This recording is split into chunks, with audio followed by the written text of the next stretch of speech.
Hello guys, in the UK, where birds are coming back to where livestock grazing has stopped. And yeah, basically there was in the UK there wasn't a lot of wilderness in the UK as compared to America because UK has a lot of west land.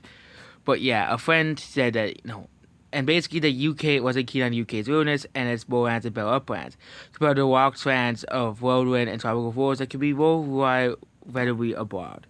Luckily, I count myself among the many who are stunned by rolling around the head of moorlands and steep-grazed uplands. Rose colors change beautifully with the seasons, and my point at a point, there is something different by the UK's national parks compared to those found with the rest of the world. But uplands have hardly the mass natural wilderness that many perceived. And yep, basically these places in the UK were basically upland habitats that were affected far from what they have been remained unaffected by humanity. In particular, grazing by livestock carried out for centuries. In the long run, this stops new trees from establishing and turns reduces the depth of soil layers, making conditions for new vegetation to establish a more difficult. Instead of woodlands that would largely cover much of the areas, Britain is largely characterized by hills of open grass and moorlands. Government policy is to keep these hills as large as working largely as they do now, and keeping them working like this management involves grazing by sheep through large subsidies and due to practices made change and new agricultural policy made to the often criticized common agricultural policy. But this work remains unclear as the range of competing interests in the uplands.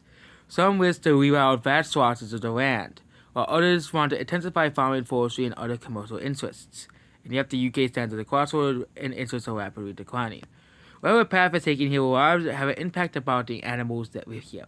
And of course, some animals that rely on grazing practices for survival. Some species, of course, will rely on plains and stuff to be surviving, but upland birds and biodiversity would have to be on a long-term decline, while rewilding is the answer to this, has long been degraded.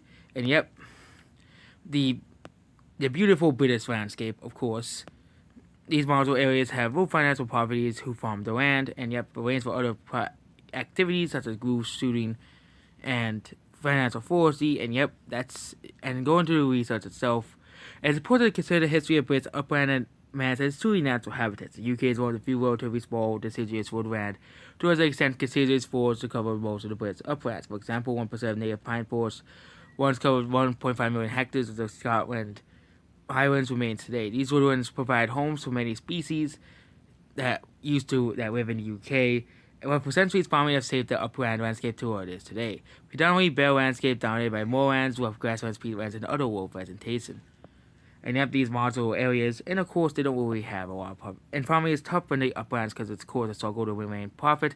So of course since no one farms it, it's grasslands, basically. And yep, basically that's grasslands now. And the size of the farm and it's a good agricultural state, and it's not just farming, and yep. These subsidies will no longer be allocated through the EU, so it's time to consider what kind of land masses should be supported. And yep, such as reforestation and natural vegetation, wildflower meadows, such habitats have other public conversation preference. It's not farming and aesthetics that are at stake here. Challenges such as global warming and stuff for happen as well, and for more common, the climate gets warmer, reforestation might help to displace floods.